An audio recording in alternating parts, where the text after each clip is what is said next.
എല്ലാവർക്കും good morning. ഞാൻ ഇന്ന് ഇച്ചിരി ഓട്ടട ഉണ്ടാക്കട്ടെ. എല്ലാവരും കാപ്പിയൊക്കെ കുടിച്ചോ? ഇന്ന് എനിക്ക് ഓട്ടട തിന്നണം തോന്നി, അപ്പോൾ ഞാനിങ്ങനെ ഓട്ടട ഉണ്ടാക്കി. ഇടയ്ക്കൊക്കെ ഞാൻ ഉണ്ടാക്കും. ഭയങ്കര പണ്ടൊക്കെ നമ്മുടെ അമ്മമാരൊക്കെ ഉണ്ടാക്കി തന്ന നല്ല ടേസ്റ്റല്ലേ. അപ്പോൾ ഞാനിന്നങ്ങനെ ഉണ്ടാക്കി. ഞാൻ ഈ ആശീർവാദിൻ്റെ ആട്ടപ്പൊടി കൊണ്ടാണ് ഉണ്ടാക്കുന്നത്. അതാകുമ്പോൾ കുറച്ച് സോഫ്റ്റ് ഉണ്ടാവും. അരിപ്പൊടി കൊണ്ട് ഉണ്ടാക്കുമ്പോൾ നമുക്ക് ഇച്ചിരി ബലം പോലെ തോന്നും. അതുകൊണ്ട് ഞാൻ ആട്ടപ്പൊടിയാണ് എടുത്തിരിക്കുന്നത്. അങ്ങനെ നല്ലതായിട്ട് കുഴച്ചിട്ട് ശർക്കരയും തേങ്ങയും ജീരകവും കൂടെ ഉണ്ടോ പിന്നെ അകത്ത് വെക്കുക. സാധാരണ നമ്മൾ അട ഉണ്ടാക്കുമ്പം ചുമ്മാ കല്ലേ പരത്തല്ലേ ചെയ്യുക. ഇത് അങ്ങനെയല്ല, ഇലയ്ക്കകത്ത് എണ്ണയൊന്നും തേക്കത്തില്ല. നമ്മളിതുണ്ടോ ഓട്ടട പോലെ ഉണ്ടാക്കും. എണ്ണയൊന്നും തേക്കത്തില്ല. ഉണ്ടോ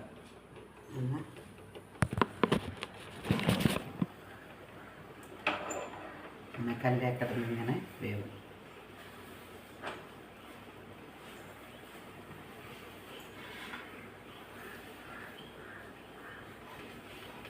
അടുപ്പിൽ ശരിക്കും പറഞ്ഞാൽ ഇത് അടുപ്പേൽ തീ കത്തിച്ചിട്ടുള്ള അടുപ്പേലാണ് ഉണ്ടാക്കേണ്ടത്.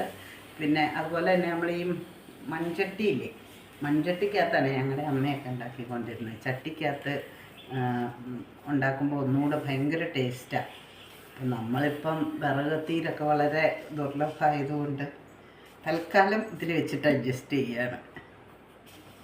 പക്ഷെ കുഴപ്പമൊന്നുമില്ല. എന്നാലും മൺകലത്തിനകത്ത് ഉണ്ടാക്കുമ്പോൾ ഒന്നുകൂടി ഒരു നല്ല ടേസ്റ്റ് ഉണ്ടാവും. ഇലയുടെയും അതുപോലെ ഈ മൺചട്ടിയുടെയും ഒക്കെ കൂടെ സ്മെല്ലും ഒക്കെ കൂടെ വരുമ്പം നല്ലൊരു ഫ്ലേവറൊക്കെ ഉണ്ടാവും.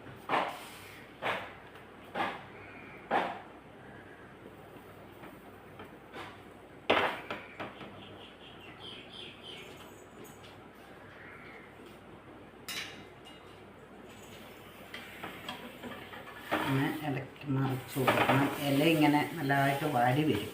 അല്ല, മറിച്ച് കൊടുക്കുക. കുറച്ച് കഴിയുമ്പോൾ ഈ ഇല അങ്ങനെ കരിഞ്ഞ് പോവും. അപ്പം നമുക്ക് വേണേൽ ഇല എടുത്ത് കളഞ്ഞാലും കുഴപ്പമില്ല. എന്നിട്ട് ഒന്നുകൂടെ നല്ലതായിട്ട് വേവിച്ചെടുക്കാം. പിന്നെ ഇല കുറച്ച് കഴിയുമ്പോൾ അങ്ങോട്ട് കരിയും. ഇലയുടെ ആ രുചി മണമൊക്കെ അപ്പത്തെ പിടിച്ച് കഴിയുമ്പോഴേ പിന്നെ ഇല എടുത്ത് കളഞ്ഞാലും കുഴപ്പമില്ല.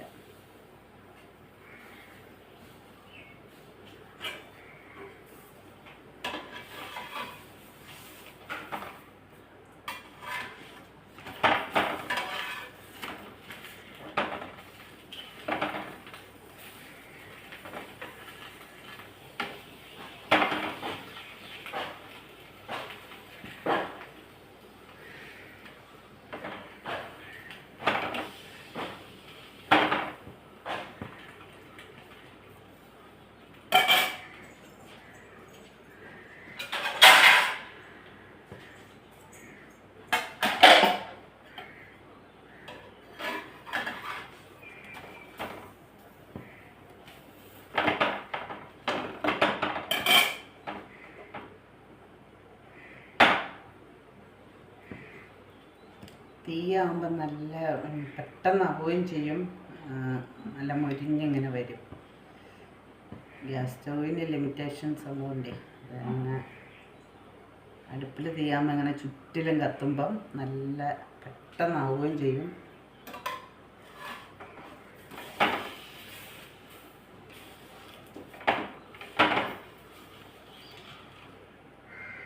ഇതാകുമ്പോഴത്തേക്ക് ഞാൻ ഒരെണ്ണം കൂടെ പരത്തട്ടെ.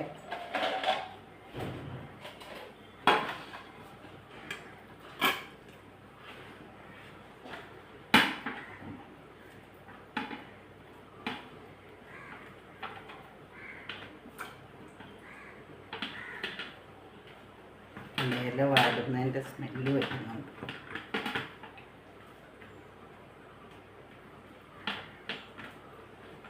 ശരിക്കും ഞങ്ങളുടെയൊക്കെ ബാല്യകാലങ്ങളിൽ ഇതൊക്കെയായിരുന്നു ഞങ്ങളുടെ വീടുകളിലൊക്കെയുള്ള പലഹാരങ്ങൾ. ഇന്നത്തെ പോലെ മറ്റേ പിസയും അങ്ങനത്തെ സാധനങ്ങളൊന്നുമല്ല, ഇങ്ങനെയൊക്കെ ഉള്ളതായിരുന്നു അമ്മയൊക്കെ ഉണ്ടാക്കി തന്നത്. അതുപോലെ തന്നെ കുത്തരിയൊക്കെ അരച്ചിട്ട് രാവിലെ വെളുത്തുള്ളിയൊക്കെ ചേർത്തിട്ട് കോഴിക്കോട്ടയും ഒക്കെ ഉണ്ടാക്കി തരുമായിരുന്നു. അതൊക്കെയായിരുന്നു ഞങ്ങളുടെയൊക്കെ പലഹാരങ്ങൾ. അതൊക്കെ ശരിക്കും പറഞ്ഞാൽ ഒത്തിരി ഹെൽത്തിയാണ്. അതുപോലെ തന്നെ നമുക്ക് എത്ര കഴിച്ചാലും മടുക്കുകയില്ല. ആരോഗ്യത്തിനൊന്നും ഒരു തകരാറും വരാത്ത സാധനങ്ങളായിരുന്നു അതൊക്കെ. ഇപ്പോഴത്തെ കുട്ടികൾക്ക് അതിനോടൊന്നും വലിയ താല്പര്യമൊന്നുമില്ല. എൻ്റെ മക്കൾക്കൊക്കെ ഞാൻ ഇടയ്ക്കൊക്കെ ഉണ്ടാക്കി കൊടുക്കും. അതുകൊണ്ട് അവർക്ക് പിന്നെ നോൺ വെജിനോടൊക്കെയല്ലേ ഇപ്പം താല്പര്യം കൂടുതലില്ല.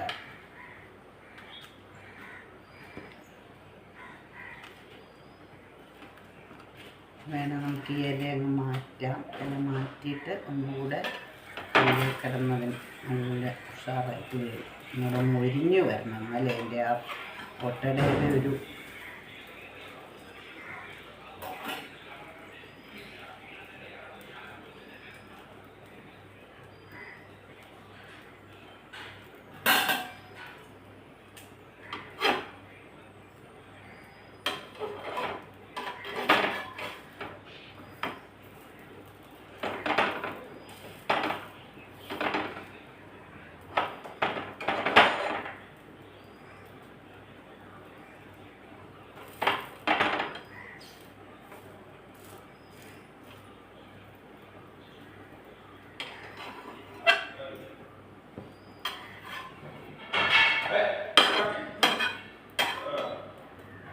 നാലുമോളും കൂടെ കിടന്ന് ഭയങ്കര കളിയാണ്.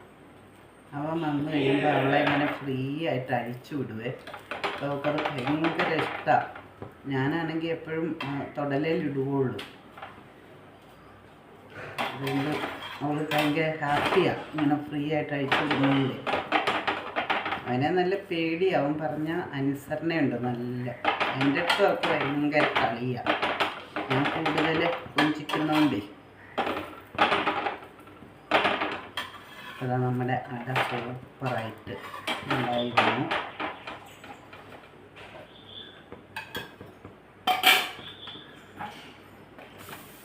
വേണ്ട, ഇതാണ് നമ്മുടെ ഓട്ടട.